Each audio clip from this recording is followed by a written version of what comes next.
Alright everyone, welcome back to the channel. Today I want to talk about Jaron Boots Ennis. He's got a big fight this weekend against Uisma Lima. His first fight up at Super Welterweight. Now this fight, when it was originally made, was a title eliminator. As far as I know, this has now been upgraded to a WBA interim Super Welterweight title. So let's get into it. Let's start talking about Jaron Boots Ennis, because I think this is going to be, well, it should be and it will be all about him. Lots of people unhappy about the opponent in Uisma Lima. Yes, a good fighter, but we know what level Jaron Boots Ennis is at, and I think people were hoping it was going to be a bigger fight, possibly a title fight, but ultimately people, I think, just wanted a bigger name or a harder test. That's no offense to Uisma Lima. Like I said, he is a good fighter, but I think we know what level Jaron Boots Ennis is at, and I feel like they're sort of easing him into the division rather than going 100% at it. So, Jaron Boots Ennis, someone that I thought at one point was going to try and go for undisputed at welterweight, or at least try and compete against Terence Crawford at that time and say, you know, he might not be able to beat him, but I expect one day to see Boots Ennis up against Terence Crawford. Obviously, none of that is going to happen. I couldn't imagine at any point in their careers. I think Terence Crawford will be searching for undisputed or big names, and Jaron Boots Ennis has got a lot of work to do at Super Welterweight before he's undisputed or unified or anything like that.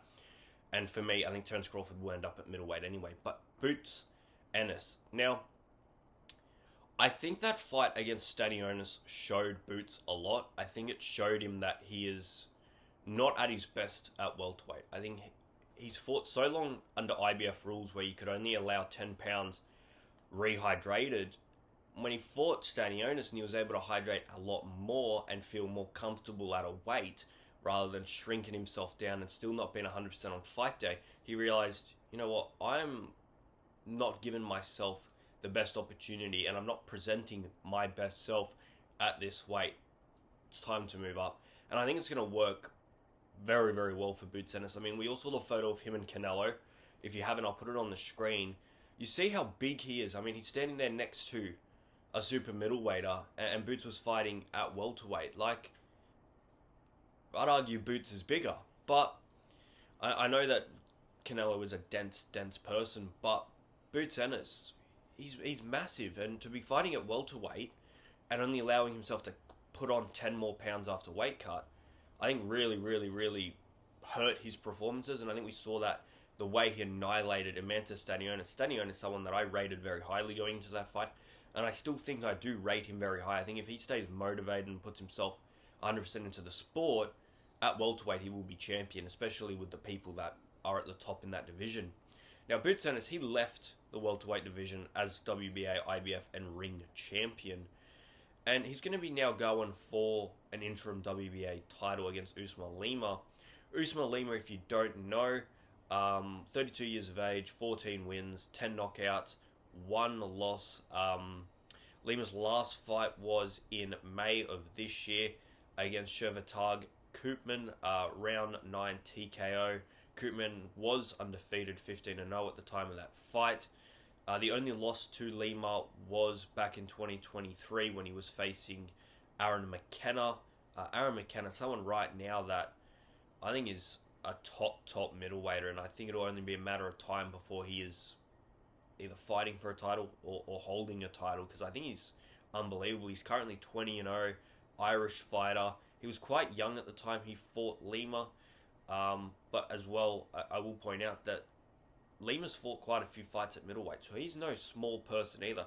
When these two get in the ring, I expect two super welterweighters stamping into the ring that look like middle to super middleweights. Like, I think these two are going to be massive in the ring, which will be good to see. I think especially from Boots Ennis, someone that I think is a powerful puncher. Look, unfortunately for this fight, and I think it goes quite obviously, and I think everybody's thinking the same thing, I don't think it'll be a tough night for Boots Ennis. If I was to compare this fight to a fight that I've seen recently, I'd probably compare it to Jesse Bam Rodriguez versus Fulamumu Kafu. I think that would be the almost direct comparison. I think you've got Bam Rodriguez in that fight applying the pressure, and it was more of a thing of how long is it going to take for Bam to get Kafu out of here. And I think that's the same with this. I think Boots will be on the front foot the whole time. I think Lima will try and hold on, You know, he might counter punch. He's got power. He's a big fighter. He might try and catch Boots, but ultimately I think Boots will be too good, and it'll be a matter of when, not if, for Jaron Boots Ennis. I'd be unbelievably surprised if this fight goes the distance and Boots doesn't stop Lima. Unfortunately for Lima, like I said, I do think he's a good fighter. He was IBO champion in super welterweight, but there's levels to this game, and Boots Ennis, I think, is on a whole nother level. Like, I think Boots is an extraordinary fighter, and I think one thing that should be spoken about with this fight, and was talking about for Canelo, but it works the other way as well. Going into the lead-up of Canelo Crawford, a lot of talk was on the fact that Boots Ennis was in the camp helping Canelo train, give Canelo someone, you know, that might look and give the same feels as Terence Crawford in the ring, you know, the speed, the power, everything else. It works the same the other way. I think Boots Ennis will take a lot out of being in a camp with Canelo Alvarez, right? People have been harsh on Canelo Alvarez the past few weeks because of what Terence Crawford did to him. But Canelo is an elite fighter, and Jaron Boots Ennis can do nothing but learn something from Canelo Alvarez. And I think he'll take in a lot of advice from Canelo Alvarez, work with him, and I think over the course of this fight and maybe the next fight, I think we might see some things implemented differently that he might have learned in this camp, working with such a experienced veteran elite fighter in Canelo Alvarez. So I'd like to see if we see any changes in Boots Ennis, but I think he will have learned a lot from that camp. Alright, the other bit of news that I want to talk about for this fight was the co-main was Khalil Coe versus Jesse Hart. Now that fight has been cancelled. It was cancelled a few days ago. I did make a video talking about it, but I'll just add it into this one in case you didn't catch that. Khalil Coe has injured his hand, swollen up. He pulled out, I think it was 11 days before the fight, but it might have been a little bit more than that.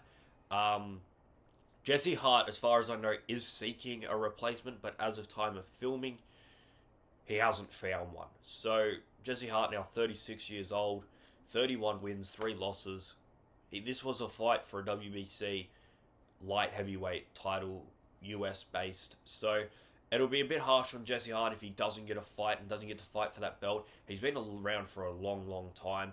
Sort of always got himself to a point where he's the best domestically, but then tries to take a leap into the world level class, and he gets found out, unfortunately for him. But still fighting, still entertaining. This was a fight that I thought was going to be very good, especially with Khalil Coe coming off that good win against Gallegos. But as far as this fight, it is cancelled unless they find a late replacement for Jesse Hart. Alright guys, that is all the news for today. I did just make a video talking about Dave Allen and Arslanbek Makhmudov, so definitely go check that preview out as well. On this video, like, subscribe if you are new to this channel, and leave all your thoughts about this fight in the comments below. Am I being too harsh on Uisma Lima? Am I giving Boots too much credit? To be honest, I do think Boots will be way too good for him. Alright guys, I'm out of here. See yous!